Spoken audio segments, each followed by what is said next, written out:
ঘুম পাড়িয়ে দিয়েছে, চিরতরে ঘুম পাড়িয়ে দিয়েছে। সেই ঘুম আর কোনদিন ভাঙবে না সুন্দরী শ্যামলী।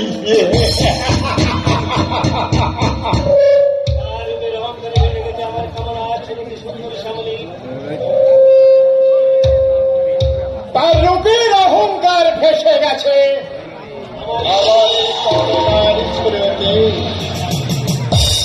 সুন্দরী শ্যামলী। শেষবারের মতো ফোঁস করে উঠেছিল, কিন্তু শেষ রক্ষাটাও করতে পারল না।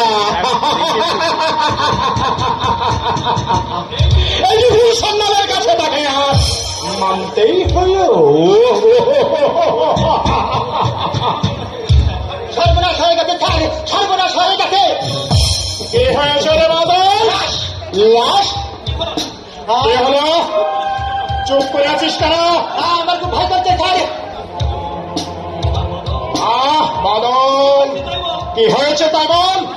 কাল রাত্রে সামনে লাশটা নদীর জলে ভাসিয়ে দিয়েছিলাম। তো তাই বলেছিলাম তোকে বদমাইশ। আচ্ছা হয়েছে কি? লাশটা নদীর জলে এসে গেছে।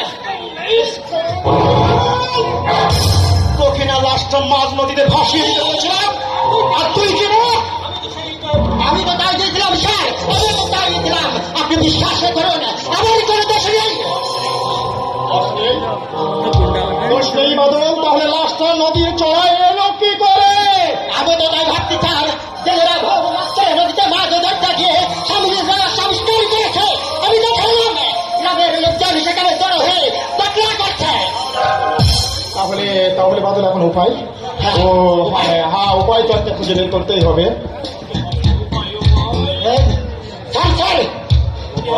কিরে বাদল?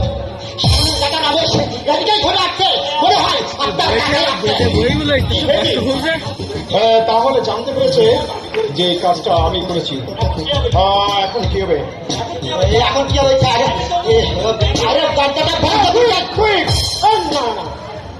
না বাদল না, তাদের সন্দেহটা আরো বাড়বে। তার চেয়ে ওকে আসতে দেয়। শোন, বলুন স্যার। এখন আমাদের অভিনয় করতে হবে, সে অভিনয়, বুঝলি? ঠিক আছে স্যার। না বাদল,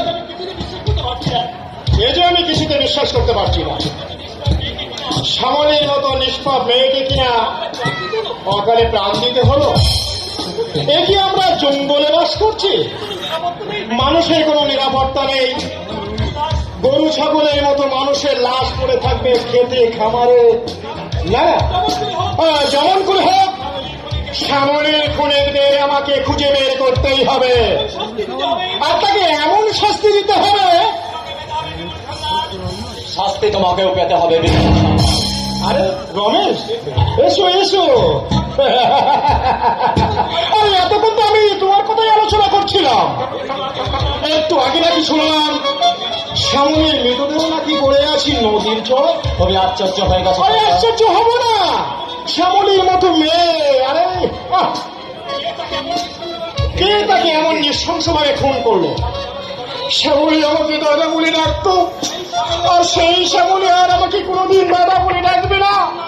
না, আমি ভাবতে পারছি না। আমরা সেই জায়গাটা দেখে আসি। যাবো বই কি বাদল, নিশ্চয়ই যাবো।